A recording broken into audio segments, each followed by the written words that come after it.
My wife threatened to divorce me if I don't help her cheating sister. About 5 years ago I moved about 15 hours away from my hometown for a job. Shortly after moving, I met my now wife Becca. A few years ago I had a buddy Junior from back home come stay with me. While here he met my wife's sister, Maggie. JR and Maggie hit it off. They pretty quickly started dating. Maggie has a daughter from a previous relationship. Daughter's dad is very much in the picture. Almost a year ago, Maggie and JR moved in together. At the time Maggie was living with her parents because she could not afford rent on her own. Things seemed to be going well. It is a long story, but almost 2 months ago, JR got pretty irrefutable proof that Maggie was cheating on him. He was angry, depressed and overall distraught. He could not deal with confronting her, but he could also not deal with living with her. He talked to me and wanted my help to get away.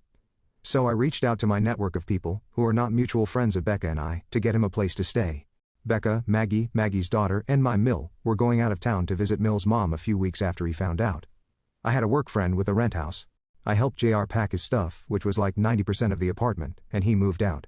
He sent an email to Maggie about why he moved out. He left a check for rent and utilities through the end of March when their lease is up, and informed the landlord that he was not renewing. Maggie got the email and called JR numerous times while on the trip. My wife called me and asked what was going on and where was Junior. I told her that JR moved out and he was safe, but I will not tell her where he is. They got back and Maggie flipped about all the stuff Junior took. My wife was quite angry and demanded to know where JR was. I kept telling her that he is safe, but I am not telling her where he is. The last month has been tense and my wife has begged and made threats to know where JR is.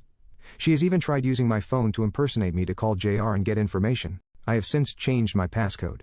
She says we are married, this is affecting my family, I deserve to know, I refuse. She has even talked about this being divorced.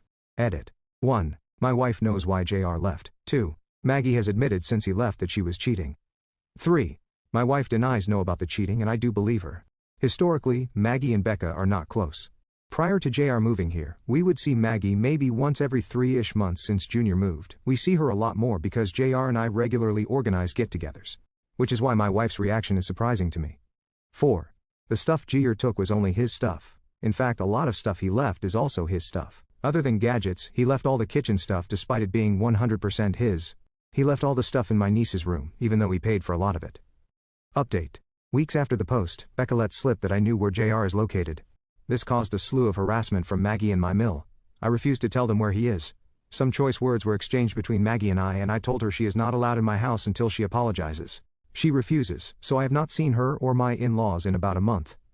Since the end of March, Maggie has been living again with my in-laws. Becca tried to get me to agree to let Maggie and my niece move in, but I refused based on the conflict I have with Maggie and Becca's behavior the last couple of months.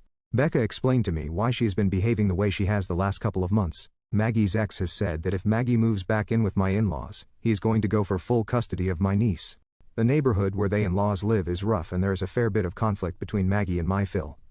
Since moving back in, my niece's dad's lawyer has reached out and indicated that they are going for full custody. Becca is blaming me and JR for this. She is convinced that if they knew he was leaving, they could work something out to keep them together, or at least, keep Maggie in the apartment. I do not think that is the case at all. JR is still processing things, but was willing now to speak to Maggie, so he reached out a couple of weeks ago. This past weekend, Maggie and JR spoke via FaceTime. Maggie wanted an in-person meeting but JR absolutely refused. Maggie apologized and tried to get JR to reconsider for my daughter. JR refused. Maggie had an emotional outburst and JR hung up on her. There is no plan for him to speak to her again.